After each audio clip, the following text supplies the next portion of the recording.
This is Dave Toronto. The name of this podcast is called Cut Through the Noise. The intention of the podcast is to provide common sense perspectives and conversations about things like people, business, communication, and a little bit of life. I'll be doing most of them on my own and occasionally bringing on guests like clients and people in my network. So I look forward to doing it. Hope you enjoy it. And if you do, please subscribe and be sure to share with your friends. We're going to talk about management today and some of the traps that mid-level managers commonly fall into, and then we're going to talk about potential ways for us to avoid these traps.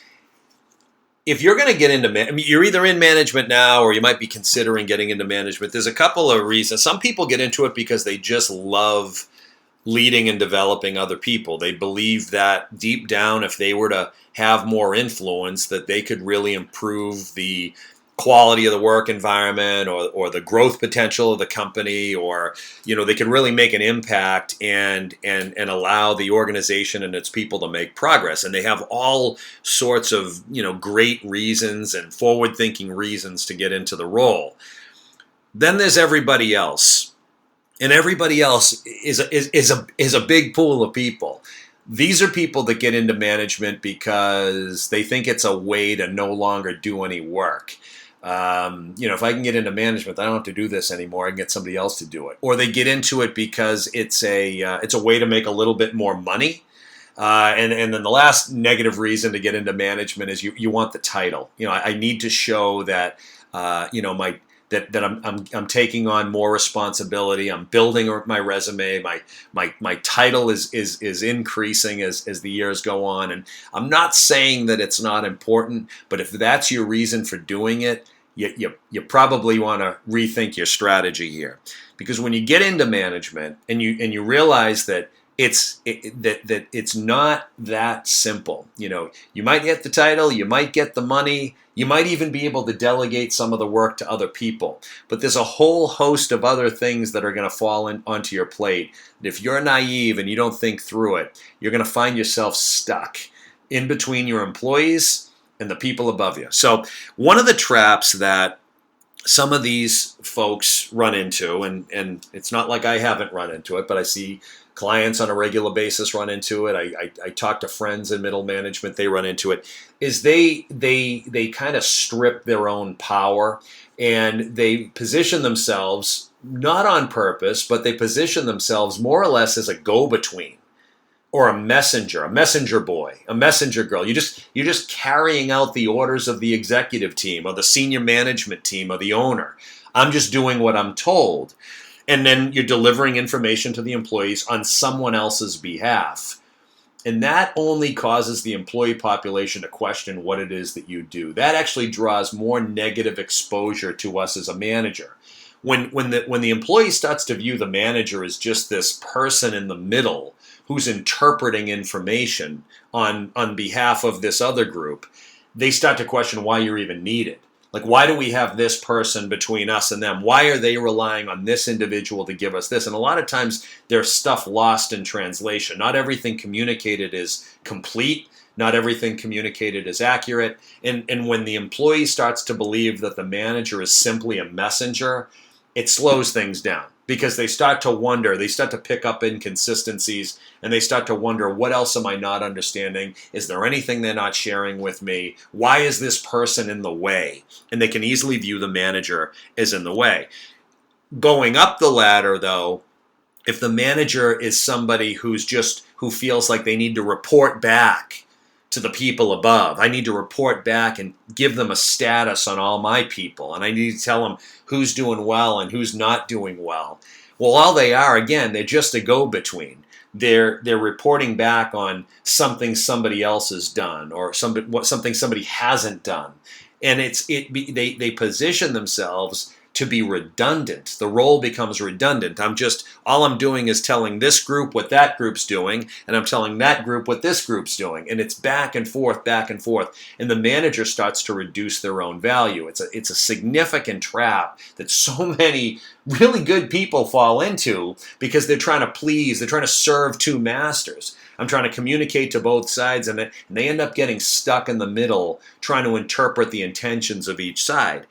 So that's one major trap, is you no longer view yourself, or you don't understand that your position is to lead, and not to just translate information between one side and the other. You don't want to be a messenger. You don't want to be a go-between. The second trap that managers often run into is they don't know how to watch their words. They talk too much. And you can talk too much. Like if you going up the ladder, you can overshare. If you're having a bad day with an employee, you can easily overshare to your boss and expose an employee that might just be having a bad day. If you're feeling pressured by your senior team and you start blaming your employee, or you start picking on an employee who's struggling, then not only are you exposing the employee, you're exposing yourself. And then if you do it again, you're really exposing yourself. Anytime that you sell out an employee, or you blame an employee going up the ladder, you just put the spotlight on yourself, because you're the person who's chosen to have that individual on your team. You hired that person, or you inherited that person and you've chosen to keep them. So if you're going to consistently complain about them, the question is always going to be, inevitably going to be, well, what are you going to do about it? Are you going to sit here and complain and not do something about it? Because that's only going to make me question you and my need for you. So that's one way in which we can talk too much and get ourselves in trouble as a mid-manager. But the other way is going downhill, is we over-disclose to the employee. Maybe we overshare an opinion that a senior person expresses about a concern with the office. Or maybe a senior person says, hey, why wasn't so-and-so on time today? Or I noticed that so-and-so's had a couple of rough months in a row. Their numbers aren't where I expected them to be. When the manager takes it upon themselves to share that specifically with the employee, the words are now magnified. The typical employee in a company that doesn't have, say, day-to-day interaction with a more senior team can be incredibly intimidated by negative feedback if you overshare that feedback to that individual. If all of a sudden, the CEO makes a comment about somebody, and then that person doesn't even know the CEO, maybe they've never met the CEO, but I say to them, hey, this is what so-and-so said about you, they're really concerned. Well, that employee, a fragile employee who lacks confidence, can send them into a tailspin. Now they're wondering if they're going to have a job. Now they're tiptoeing all around. Now they're paranoid. Like, did you have my back? What did you say in response? Did you explain to them this? So a manager that doesn't know how to manage the message can cause problems going both ways. They can expose themselves and their employees by not watching their words. So what do we do about it? And how do we avoid these things going forward? The first thing I would say to anybody in charge of other people is own your decisions. Take responsibility for your decisions. Even when they're not popular, they're yours. You're not carrying decisions out for anybody else. If you want credibility with your people, and you want credibility with the folks above, then make decisions.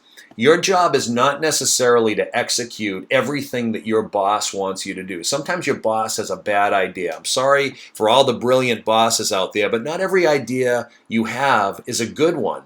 One of the first assignments I got years ago was from a boss who was ultimately fired 1 month later. This particular person gave me a list of people that I would be responsible for, and 5 of the 18 people on the list he told me to fire as my first assignment as a manager. And he said, you've got 2 weeks to get rid of these people. Go meet all of them, get rid of these 5. 2 weeks later, I did. I met everybody. I came back. I called them up. I said, I've got good news. I got bad news. The good news is I met everybody. The bad news is I'm not firing anyone. And his response was, well, it's your show, Chief. Whatever you think is right. And 1 month later, he was fired. All that I was, and the irony is one of those 5 people became one of the highest producing salespeople in the region within 2 years. It was amazing to me. But what was crazy in my mind is his first assignment to me was go clean up 5 mistakes, in quotes, that we never cleaned up, that we chose not to address. We're handing them to you. You go fix it, having never managed anybody before. Unbelievable. So I own my decision there by saying I'm not going to do it. And if you want to fire me for not doing it, then fire me for not doing it. Too bad. I'm not going to go clean up a mistake that I didn't make until I understand it further. So it's okay to own the decision that way. The other place to own the decision is not everything the company chooses to do is going to be popular with the employees. But don't blame the company for an unpopular decision. Don't define it as popular or unpopular. When the decisions are made, make them and live with them and live through them. If you have to fire somebody or you decide to put somebody on a performance plan, it's never because your boss told you to do it. Never defer above. I'm only doing this because I don't want to do it. I was told to do it. I feel badly about this. Don't sit with an employee and sell out your boss for a decision that you should have made all along. Own your decision. Never let your employee think that you're doing something because you were told to do it. Own your decision.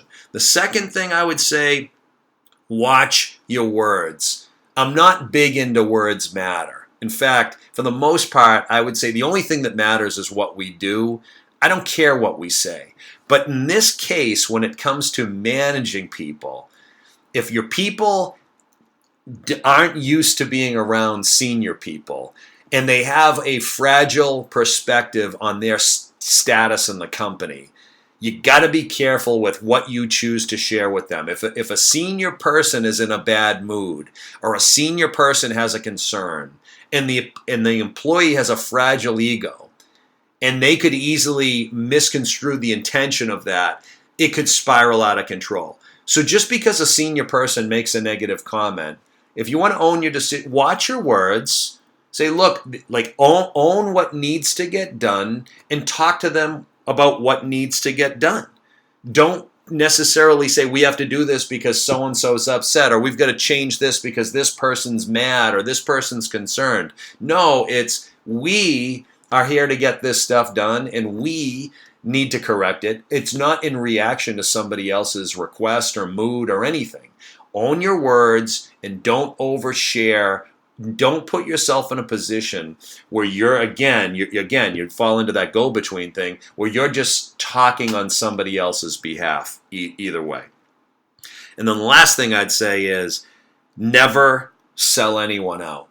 Don't sell out your boss and don't sell out your employees. Anytime you're talking about somebody else, it's just professional gossip.